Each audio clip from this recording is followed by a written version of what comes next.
Hello everybody, Jeanette here from the Neil's Homestead. They're forecasting over the next few days that we're going to have some extremely cold weather.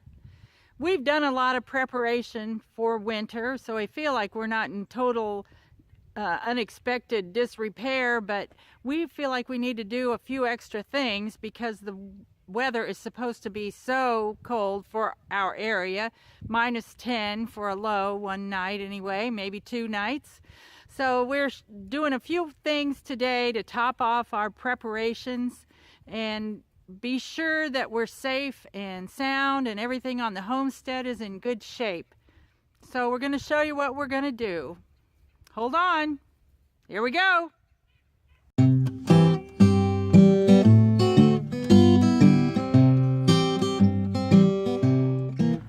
This is our well house, so in the wintertime we keep a heat lamp in there turned on to provide a little bit of heat, keep the pressure tanks and the pipes from freezing.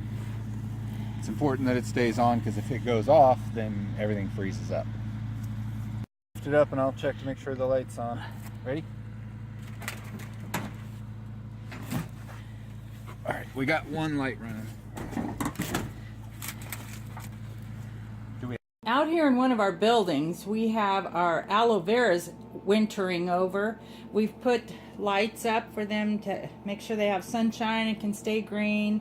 And we've got heaters in here that can keep it fairly warm. We don't want it to be extra warm, but well above freezing, like 45 to 50.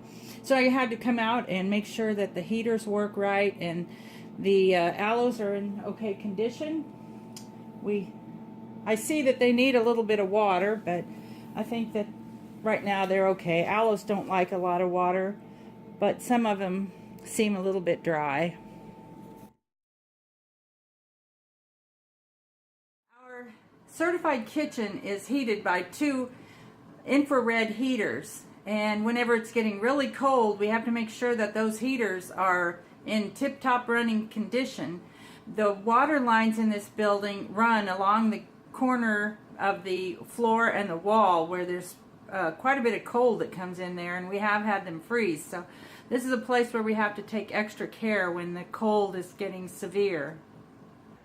We like to feed the birds for our own pleasure mostly, but in times like this when the weather temperature is so cold and we've got wind involved, the birds really need a lot of nourishment to stay alive. So at that time, we give them special attention and make sure their feeder is full and there's a little bit scattered on the ground so that everybody can get some nourishing food in them while it's so cold.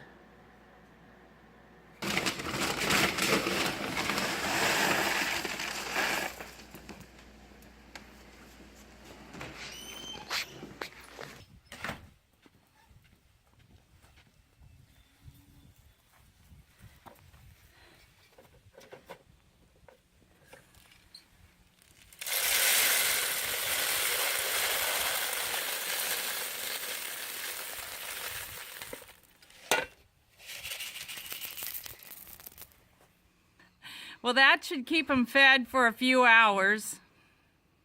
We make sure we have plenty of firewood easily accessible on our patio.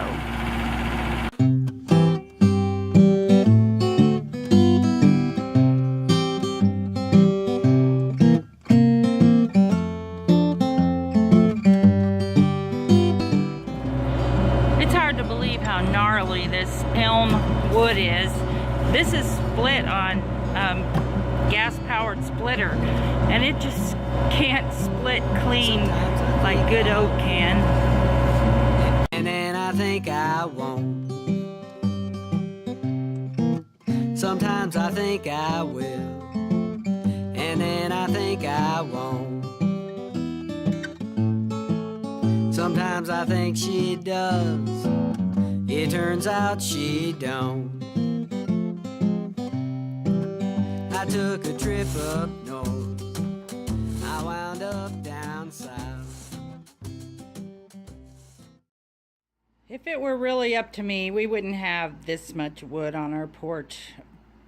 Old guy likes the insurance of having a whole bunch of wood under shelter here, and who knows, it could be what needs to happen. During this colder weather, I have a little bit of hedge wood that I will throw a log in at a time. It gets really hot and I don't want to melt my stove down, but whenever it's really cold, the extra heat's nice. You just got to be careful with it because it burns hot enough to melt steel. Right there.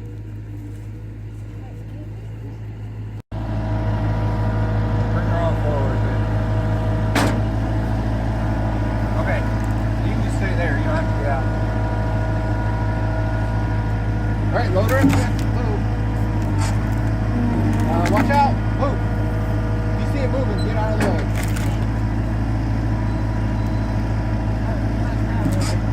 What?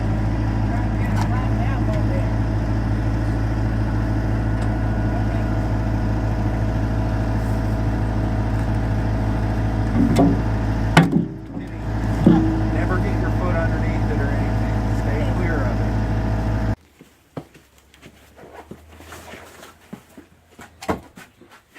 I've already got a lot of wood on the porch, but I like to keep it topped up in case there's a snowstorm or ice storm or something and it gets hard to get to.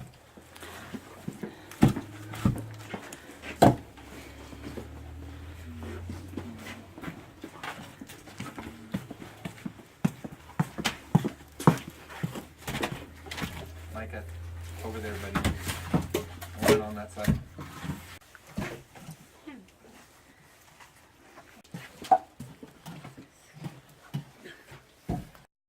When the weather gets real cold, why, have a place to plug the Bobcat heater into.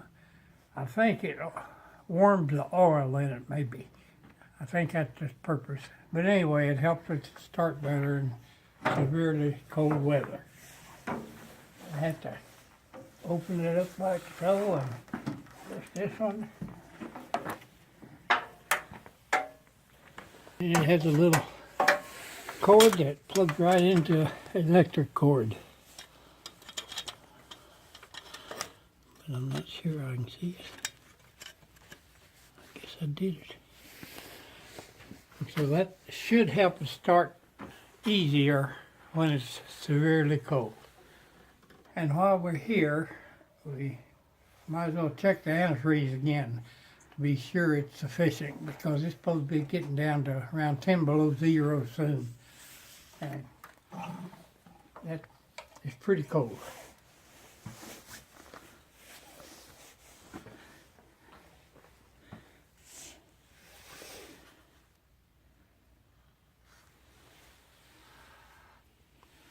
And looks like it's sufficient to about 40 below zeros, so that should do it. I hope. There's a kitty up the tree. Right here is a hydrant that is outside of our bathroom wall. Right on the other side of that hydrant is our bathroom sink, and every year when it gets cold, we have some trouble with that faucet freezing. This year, we went and bought a faucet protector. It's this little styrofoam thing that has soft foam around the edge, and it has this thing that you attach one end to this end, I guess, to the faucet, and then it feeds through and tightens up right here onto that piece of styrofoam to hold it in place. Well, we put this on here a couple days ago and then came home and found it looking like this on the ground. So I don't know which animal is the culprit. I expect it's our big white dog. But that old guy went and got some fiberglass insulation and tied it on there real good with a rope, and hopefully nothing can get it off. For a cold snap like the one we're about to have, I like to make sure that my stove is cleaned out of ashes so they have more room for a big fire in there to heat the whole house, because our house, our 1,500 square foot house, is heated by this one stove. It's an earth contact house and it heats real easily, but I need to make sure that I can keep a good fire going in here for as long as I need to.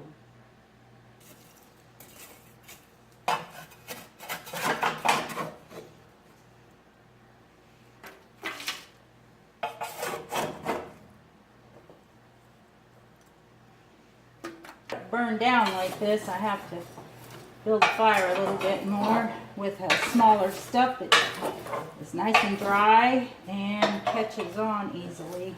I've got some really dry stuff here.